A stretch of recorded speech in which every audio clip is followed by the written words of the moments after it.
My husband's gaze met mine across the dimly lit room, his eyes holding a question I hadn't realized I'd been asking. The shadows played across his face, highlighting the sharp angles of his jaw and the depth in his dark eyes.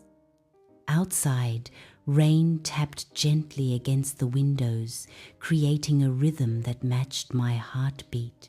I stood by the living room entrance, one hand resting on the doorframe, uncertain but curious. He approached slowly, deliberately, each step measured as if he was giving me time to change my mind. When he reached me, he pressed his lips to my shoulder, a gesture so familiar yet weighted with new meaning. Then he quietly stepped aside. He'd had his moment. Now he was letting me experience what would unfold next. The room stayed quiet, except for the soft patter of rain, but I felt the shift around me, like the air itself had changed its composition. The atmosphere was charged with anticipation. They were ready. He leaned in once more, his breath warm against my ear, his voice low and steady. Enjoy. Before we start, please take a second to like this video and hit subscribe. It's fast, easy, and your simple support goes a long way in helping this channel grow. It truly makes a difference. Thank you for being here. Now, let's begin. He held nothing back that night. His presence was intense, his embrace warm and encompassing. The soft glow from the bedside lamp cast long shadows across the walls as we moved together. The sheets beneath us were cool at first, then warmed with our movements. I traced the outline of his shoulders, feeling the tension in his muscles, the subtle tremor of restraint. The connection between us was undeniable, deep and rhythmic, like the rain that continued to fall outside. Lightning occasionally flashed through the gaps in the curtains, illuminating his face in brief, electric moments. I didn't want the moment to end. I memorized every sensation, the weight of him, the scent of his skin, the sound of his breathing. He kissed me slowly, intensely, like he was pouring himself into that moment, trying to convey without words what this night meant. His hands stayed firm at my waist, gripping as if I might vanish if he didn't hold tight enough. My fingers tangled in his hair, pulling him closer, wanting to merge completely. The energy between us was building his focus, his effort, the way he gave everything he had. His dedication to my pleasure was written in every line of his body. When it ended, he lay beside me, both of us breathless. The sheets clung to our damp skin, twisted and rumpled beneath us. The room was quiet again, except for our gradually slowing breaths and the persistent rain outside. I stared at the ceiling, watching the shadows dance as tree branches swayed outside our window. I was still coming back to myself, still floating in that space between complete satisfaction and gentle return to reality. But deep down, something was still turning, still burning a restlessness that hadn't been quenched. I studied the patterns of light across the ceiling, trying to understand this feeling. It wasn't disappointment. What we shared was beautiful, connected, loving. Yet there was something unfinished, something waiting just beyond my reach. I turned to him, my body alive with sensation, skin hypersensitive to the cool air, nerves still humming with energy that had nowhere to go. Again, I whispered. His eyes opened slowly. He smiled, soft and tired. "Give me a second." He tried. He really did. He returned to me, his movements more deliberate this time, his touch gentle against my skin. I welcomed him again, matching his rhythm, staying with him, encouraging him with my responses. But I could feel it, the hesitation in his movements, the way his energy started to falter, his strength slipping.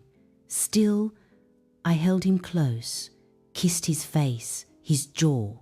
"It's okay," I whispered. He looked at me with both apology and effort in his eyes, but I wasn't disappointed. I loved him, and he was trying. He was still with me, still warm, still close. But within me, something else remained, not doubt, not emptiness, just hunger. Not because he did something wrong, but because I was never quite satisfied. He brought it up the next morning. The rain had stopped, leaving the world outside fresh and glistening. Sunlight streamed through the kitchen windows, catching dust motes that danced in the air. I was in the kitchen with my second cup of coffee, still wrapped in his t-shirt from the night before, the soft cotton brushing against my thighs as I moved. The ceramic mug warmed my palms as I breathed in the rich aroma, trying to chase away the lingering thoughts of the previous night. He walked in, his hair a mess, eyes half awake, wearing only pajama bottoms that hung low on his hips. He paused in the doorway, watching me.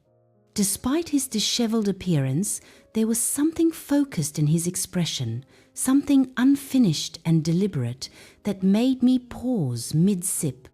He moved to the coffee pot, poured himself a cup, added cream until it swirled in clouds. Then he leaned on the counter opposite me, watching me a little too long, the silence stretching between us, like a living thing before he finally spoke. "You ever feel like I'm not enough?" The question landed softer than I expected, not defensive, not insecure, just open, curious. I met his eyes. "Never."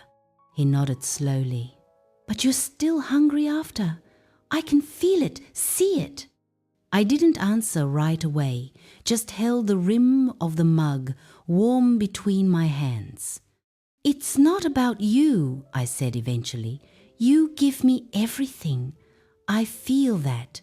I love that." He stepped closer. "But it's still not enough?" I looked at him, really looked. There wasn't shame in his voice, just truth, and maybe something else, something deeper he hadn't said aloud yet. I took a breath. "I don't want more because you're lacking. I want more because I just do." He nodded again, thoughtful. "And if there was a way to give you that without losing what we have, would you take it?" I didn't move, didn't answer, but I didn't look away. That was enough. He reached across the counter and took my hand.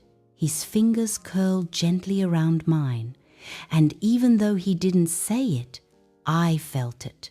He was already thinking about how. 2 days later, he came home from work with 5 men I'd never met before. No warning, no explanation, no text message throughout the day hinting at what would come. The evening had settled comfortably around our home, the kitchen filled with the aroma of the dinner I was preparing, music playing softly from the speaker on the counter. Then I heard his key in the lock, the door opening wider than usual, multiple footsteps on the hardwood floor. I turned from the stove, wooden spoon in hand, to see them entering our home behind my husband. 5 men, all different, all handsome in unique ways.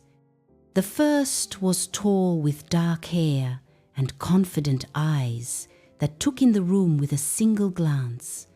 The second was broad-shouldered with a gentle smile that somehow put me at ease despite the strangeness of the situation. The third had warm brown skin and moved with natural grace, his presence commanding attention without effort. The fourth was athletic, with strong features and a quiet intensity about him. The fifth was lean with observant eyes that seemed to notice everything. They walked in behind him like they belonged there, as if this was a regular occurrence in our home.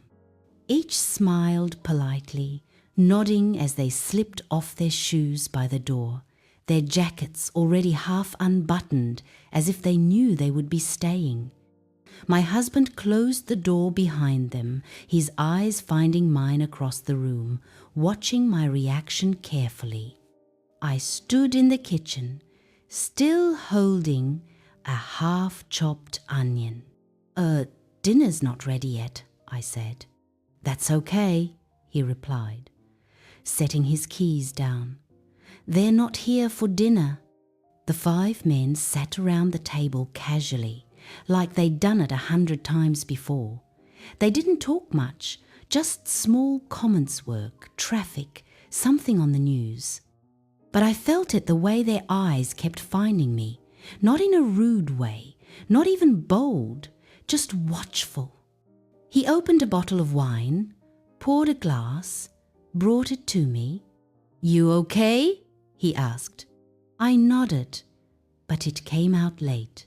He touched my waist gently, held me there for a second, then leaned in and whispered, "They're here for you."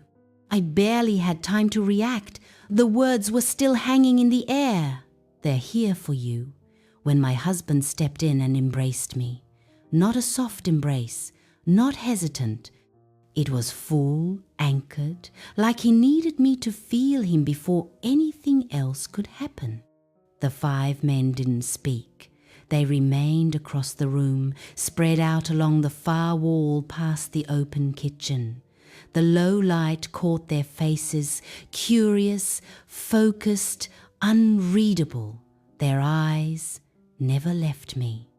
My husband moved deliberately, his fingers intertwining with mine as he guided me toward the center of the kitchen. The granite countertop felt cool against my back as he positioned me there with gentle hands. Every movement was unhurried and grounded, as if we had all the time in the world, as if the 5 pairs of eyes watching us were meant to be there. His movements had a ceremonial quality, like he wanted this moment to be seen without a word spoken, like he was presenting something precious. He brushed a strand of hair from my face, his fingertips lingering against my cheek. His touch was caring and intentional, each gesture carrying meaning beyond the physical. His eyes never left mine, dark and intense, seeking permission, offering reassurance. I exhaled, not sharply, but in a slow, staggered breath that had been waiting somewhere deep inside me. The sound seemed to fill the quiet room, acknowledging what was happening, what was about to happen. He stayed focused, grounded, his palms warm as they slid down my arms, awakening my skin. The pace of his interactions was calm, thoughtful, almost reverent. One hand settled at the small of my back, drawing me closer to him, while the other cradled the nape of my neck. He wasn't rushing, wasn't putting on a show for our audience.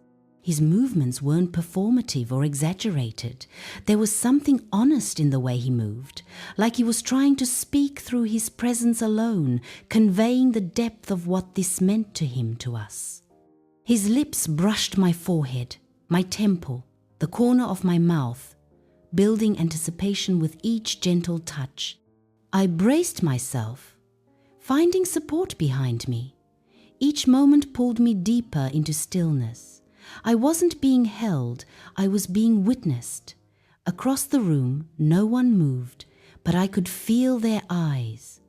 Their presence hung in the air, impossible to ignore. My husband remained close, fully immersed. His steady presence built something quiet but undeniable between us. And then, without even thinking, I leaned slightly toward him, like gravity had shifted.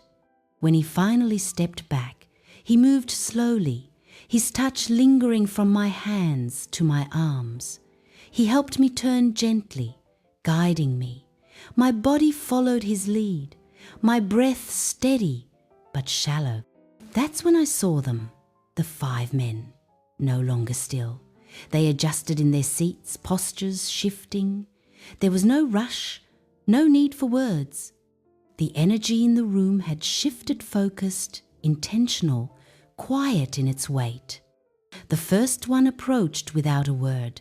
The dark-haired man moved with deliberate grace, his footsteps silent on our kitchen floor. The others remained seated, attentive but still.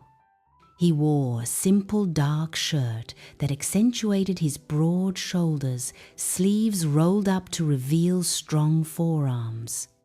His hands settled near mine on the counter as he stood close, not touching yet, but close enough that I could feel the warmth radiating from his skin. I didn't step away. Something in his eyes, a mixture of strength and understanding, kept me rooted to the spot. He moved with confidence, his presence steady and assured, like someone who knew exactly who he was and what he offered. For a long moment, he simply looked at me, his gaze traveling slowly over my features, as if memorizing them. Then, with deliberate care, he reached out and touched my hand, his fingers tracing patterns on my skin. My body reacted before my mind caught up. I drew in a breath, overwhelmed by his closeness and the intensity of his gaze. His touch was electric, different from my husband's familiar, hand-stronger, unfamiliar, but no less intentional. He leaned in closer, his movements fluid and unhurried. When he spoke, his voice was low, resonant, meant only for me. Tell me what you need. Every moment, every gesture sent a ripple through me, awakening something deep inside that had been dormant, waiting. My pulse quickened, my senses heightened, and I was acutely aware of every point of contact between us. Then he stepped back, his presence lingering as another approached taller, with an air of quiet strength. His demeanor was different, calmer, more deliberate. Every interaction carried weight, drawing emotions through me in waves. My breath hitched as I found myself completely still, held in place by his steady presence. The third moved in next. One hand reached up, gently touching my shoulder, tilting me just enough so he could meet my eyes. He didn't weigh these movements were firm, assured. My breath caught in short bursts, but I didn't pull away. I leaned into the experience fully, not because I had to, but because I needed to. They weren't done. The fourth stepped in, and this time another stood beside me. He lifted my chin with care, looked into my eyes with understanding. The connection was immediate and profound. They moved with purpose and oathing, rushed, nothing forced. The fifth approached as my emotions were already trembling, overwhelmed. But I welcomed his presence, let the moment stretch. Then, without warning, I felt another presence beside him, not replacing, supporting, enhancing. One steadied my thoughts, another guided my emotions. A third stayed near, his touchlight, grounding me. They worked together, not as a blur, but as a single current moving through the room. I wasn't lost. I was held, surrounded by something steady and certain. My defenses fell away, and I gave myself to the experience without resistance. The final emotional release wasn't gradual, it struck all at once. My body relaxed completely as I surrendered to the moment. I wasn't falling, I was being carried. Eventually, everything stilled. The room had grown darker as evening fully settled in, the only light now coming from the small lamp in the corner and the moonlight streaming through the windows. The intensity of the experience gradually lifted like fog dissipating at dawn. Their presence eased away, gentle and careful, each man stepping back with such consideration that the transitions felt seamless rather than abrupt. The broad-shouldered man squeezed my hand once before releasing it. The one with the graceful movements brushed his lips against my cheek in a gesture of affection and respect. The athletic one's strong hands gave my shoulders a final, steadying touch. The man with the observant eyes placed something in my palm, a small, smooth stone, cool to the touch, a tangible reminder of what had transpired. The space around me shifted back to quiet, the energy in the room transforming once again. The air felt different now, clearer somehow, as if a storm had passed and left everything renewed.